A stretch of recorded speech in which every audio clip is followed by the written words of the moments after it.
Hello and welcome. I'm Arjun Vishwanathan, and I'm going to be with two very eminent gentlemen from within industry to talk about the whole concepts of the convergence of human capital and technology, the explosion of data, and of course, matters related to all of this from the perspective of cybersecurity and their perspectives on building resilient organizations and intelligent organizations of the future.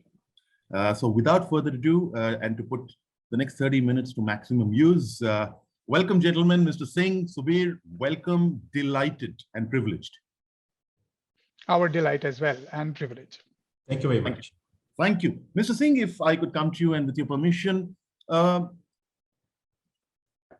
to put too fine a point to it, the last 2-3 years, and specifically the last 2 years, have been years that have been fairly traumatic, yet have given us immense learnings. From that perspective, Mr. Singh, how today, as you sit in April 2022, do you see the whole convergence of human capital and technology kind of coming together to help organizations build faster value? What do you really see as opportunities, Mr. Singh? Thank you, Arjun. I think this is a very important question. I always felt that advancing technologies have always spurred economic development.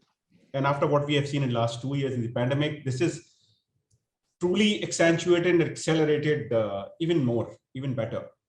And I heard somebody saying that in the next decade, we will experience more progress than in the last 100 years.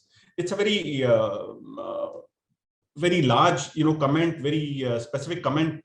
But if we really look at it, what has happened in the last 2 years, this looks like, yes, it is something which is going to happen. So there are technologies which are cross-cutting functions, which are multiple industry tags, and there are some niche technology. Some technologies on a global scale will disrupt corporate strategy, organizations, and operations. Technologies like industrial IoT, robos, cobos, RPAs, you talk about, digital twins, edge computing, quantum computing, and especially applied artificial intelligence and what we call trust architectures like blockchain. These are absolutely going to disrupt corporate strategy.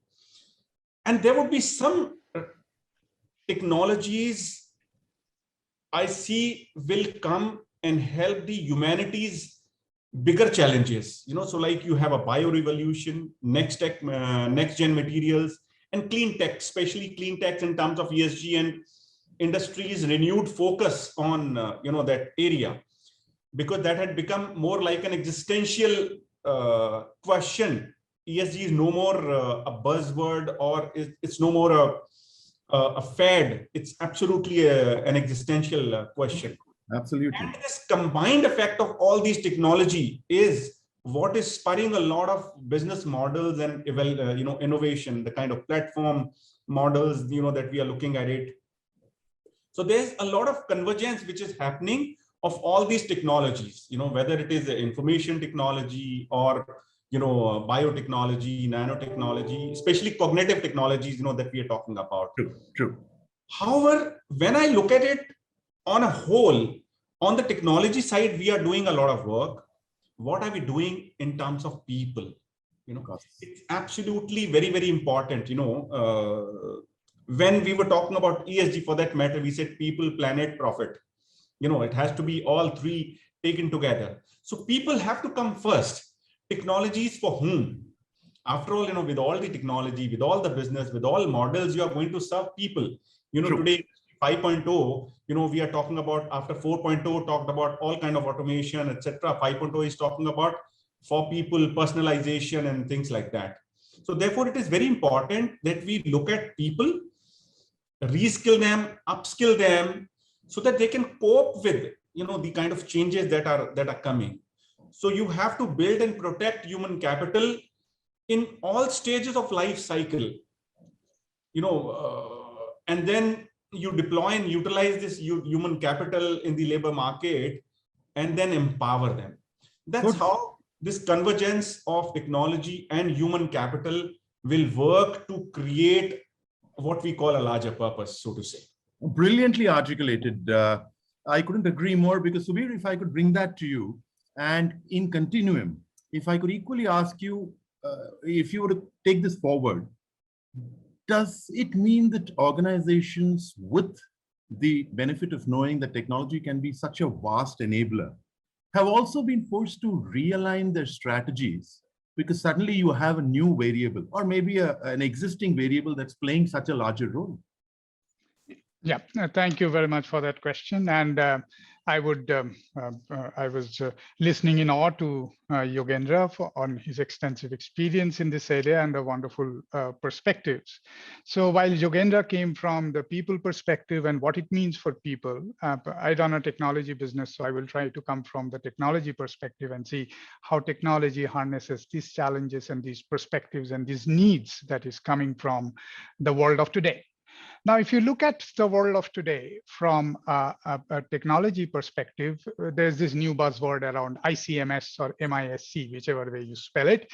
So it's mobile, internet, social and cloud, or internet, cloud, mobile and social. These four forces are all pervasive and they're ruling our world, if you look at it from a technology standpoint. Internet, everything that has to be available on the internet. Every application that needs to be served has to be there on the cloud. Anything that needs to be accessed has to be accessed by the mobile.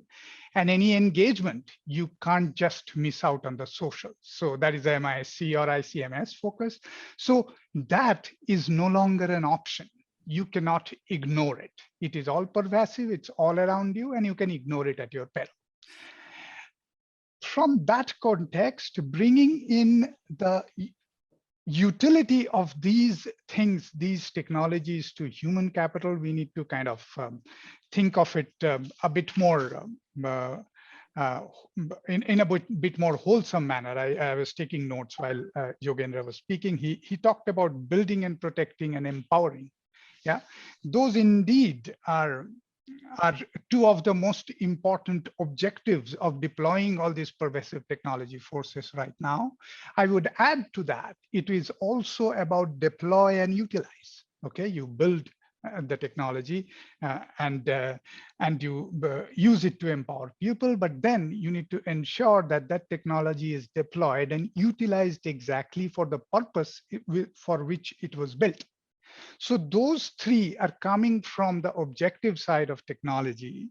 And then if I look into the focus areas, what will you do with all of this? Okay, you will build and protect and deploy and utilize and empower. But what are the use cases? How do you ensure that it reaches the masses? There, the question of promoting inclusion comes in. You know, but what, I mean, if technology cannot make it easier to be accessed by everyone that was otherwise left out. I mean, you know, the LGBT was left out, the differently abled was left out. So what can technology do today to promote inclusion? What can it do to build future resilience? You know, you heard that when the war in Russia broke out, there was a group of hackers who declared war on the internet on Russia from all across the world. So that's building resilience in the society, which is beyond the, beyond the reach of armies that can march on the field. And also it's about, and then again, I always try to bring it down to basics. It's about how do we weave this in improving service delivery of day-to-day things. And when I look at improving service delivery of day-to-day things, it's about access and participation. You know, look at what Facebook wanted to do, Facebook and Google wanted to do with Reliance in terms of introducing access and participation into the digital economy of India by using the mobile revolution.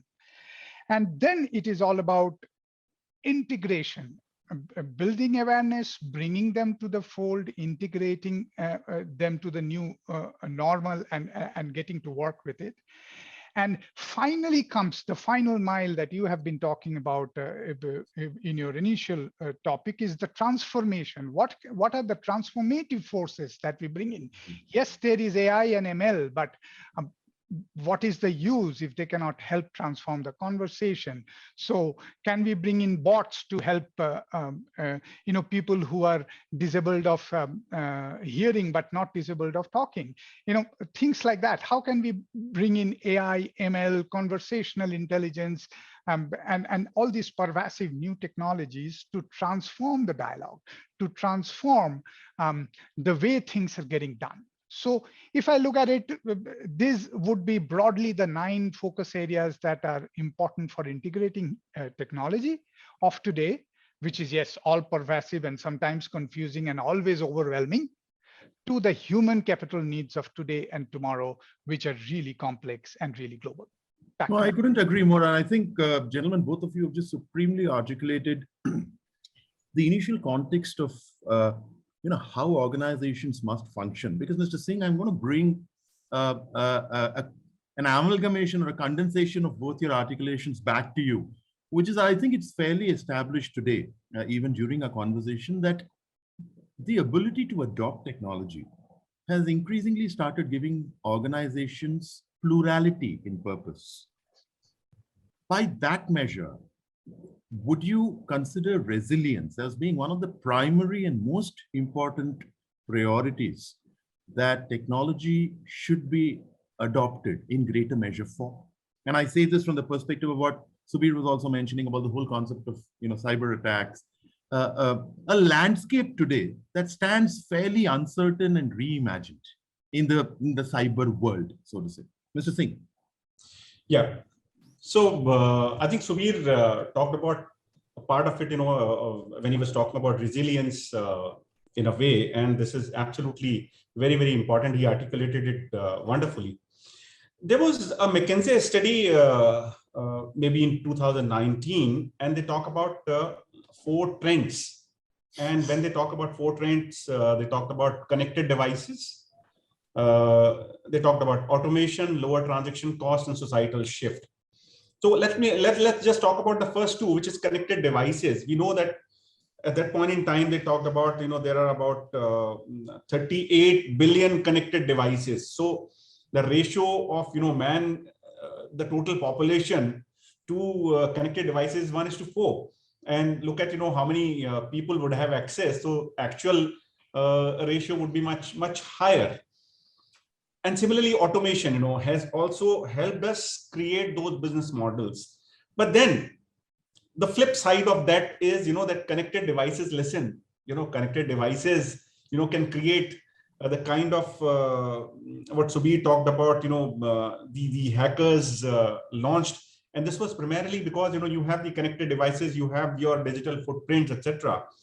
Automation has its own flip sides. Indeed, there is a potential for misuse through interconnected systems or data flows and use of artificial intelligence, that we all love so much. And for us also, if I really look at, we were talking about work from home. It's actually work from anywhere now. Today. And the kind of fraud that we see, like phishing, malware, ransomware, I don't really think there would be any good company which was not impacted by ransomware attacks, which happened last year. So these kind of, cyber attacks, because of these connectedness, poses a threat to entire economies, governments, our way of life itself,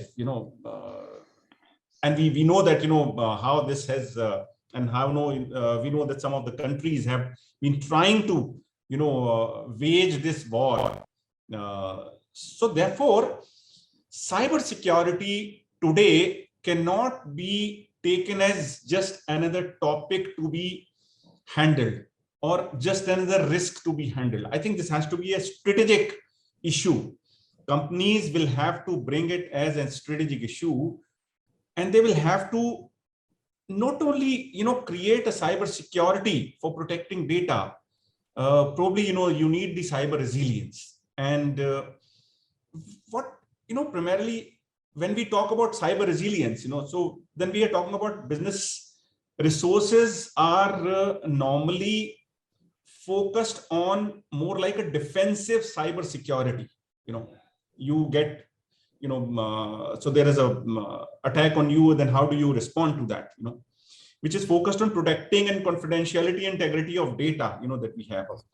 But these defenses have regularly proved completely insufficient in the face of attacks, because these attacks have grown more sophisticated by the day. So therefore, we need cyber resilience in addition to cyber security. Cyber resilience primarily starts with cyber security basics. And again, so we talked about, the basics that we have to do it, And I read somewhere, I think we were working with Salesforce, in one of our companies, they said, doing the common uncommonly well. So this was, by Salesforce. And I think this was a wonderful statement when we talk about cybersecurity. And they were, this discussion was in view of the cybersecurity itself. So this primarily would mean that we patch the vulnerabilities. We understand what our vulnerabilities are, how to detect, how to mitigate these threats. And more importantly, how do we educate our employees on how to defend the company security? No, absolutely. And this has to be done, as a continuous exercise throughout the year, and not like, you do a security audit, once a year kind of thing. To me, I think, this is a very, very important aspect of this. No, actually, that's quite brilliant, because Sameer, if I could bring that to you, and fundamentally, I'm going to ask you an offshoot of two questions. The first is, today, how does cyber resilience stand significantly more nuanced in a leader's perspective from the concept of cybersecurity? That's number one. And number two, how does, if one were to look at leadership 101, what is your prescription to your organization in being able to embed resilience within the very fabric of the organization from a security perspective? Indeed, thank you. I would say prescription is too big a word. We are good to survive today, if we can, right? And Yogendra spoke about connected devices, 4 connected devices to each individual. Compared to that, what is happening on the cyber attack side? Last year in the United States, SMS-related phishing attacks, somebody posing as somebody else, SMS-related phishing attacks went up by 300%. And it's not just the computers and mobiles that are getting attacked. It is, there was a water plant in Florida which was attacked using a cyber attack mechanism just to poison the water in that area, and it was. My apologies. That was absolutely. Yeah. If you give me a minute to just take off this phone.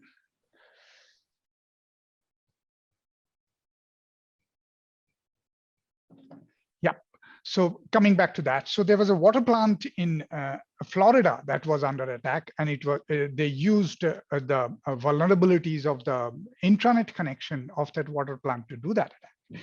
Microsoft, the mightiest of all, have been brought down last year across the world with an attack, a coordinated attack on their Exchange servers.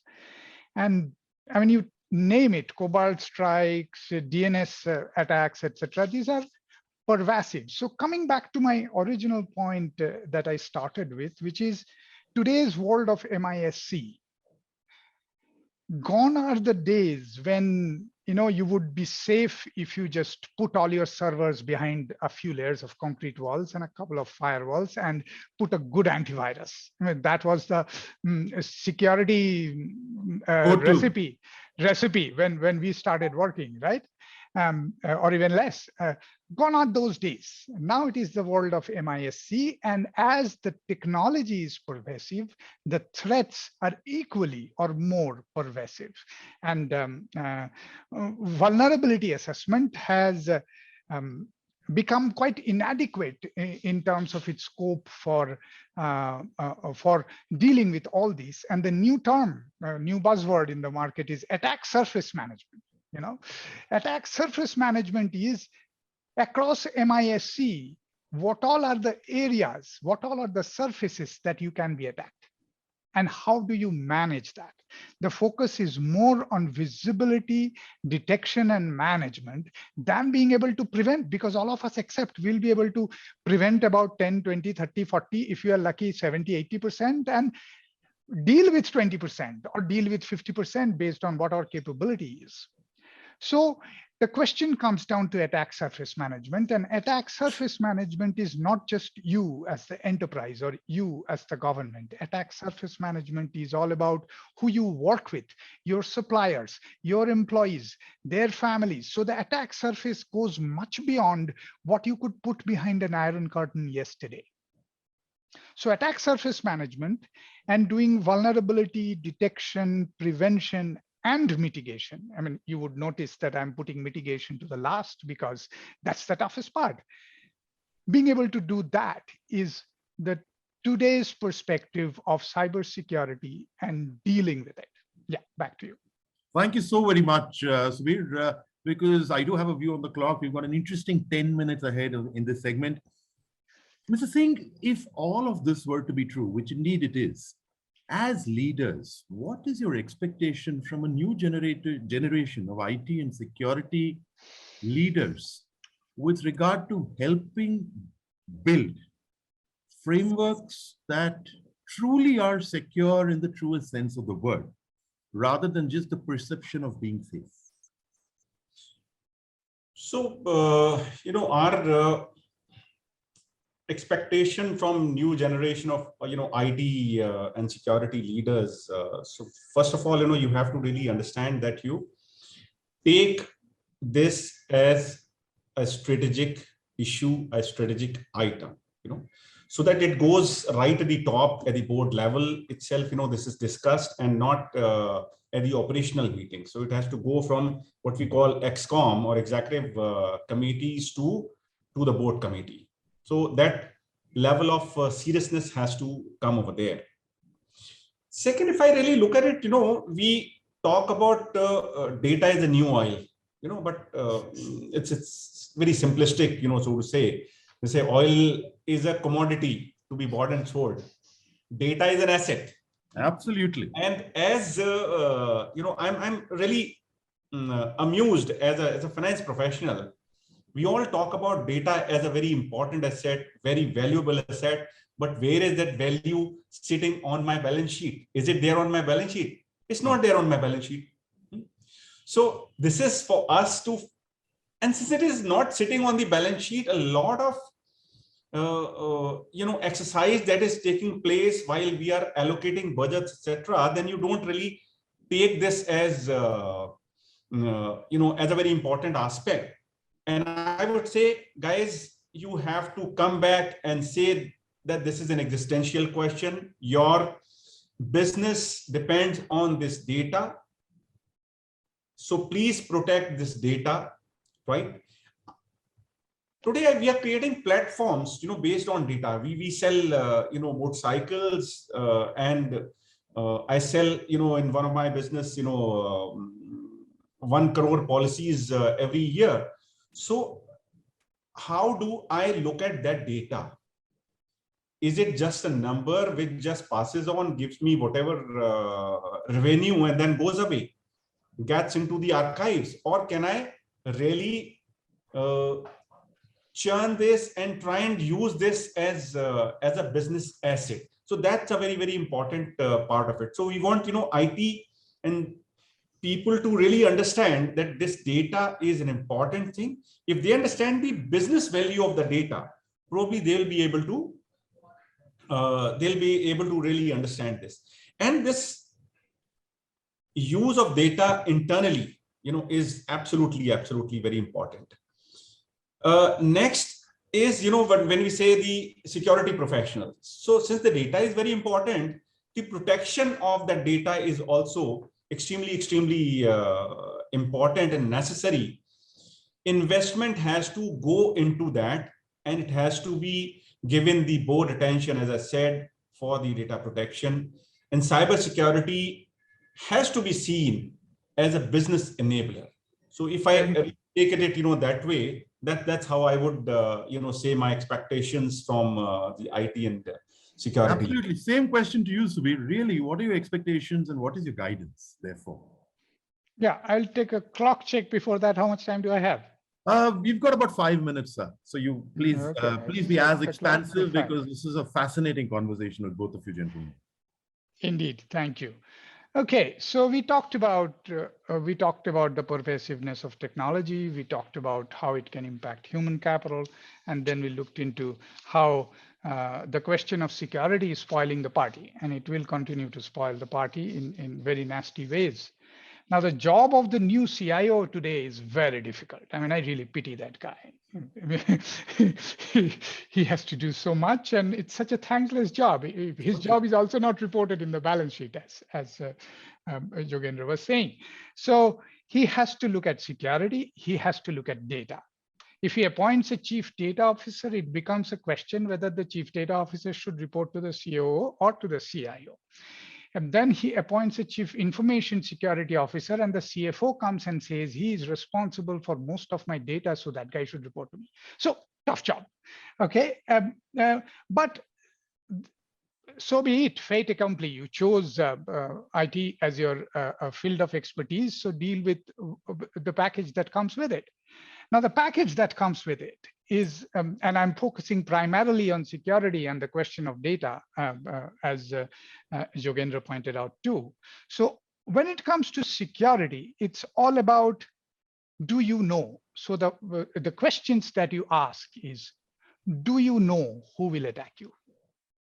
Second is, do you know how to detect that attack? Third question is, are you able to prevent even a significant part of those attacks? And what is your capability in recovering fast that you cannot prevent from?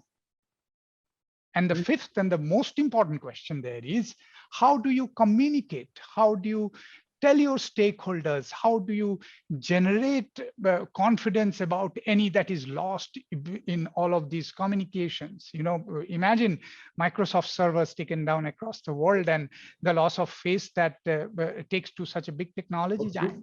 Indeed.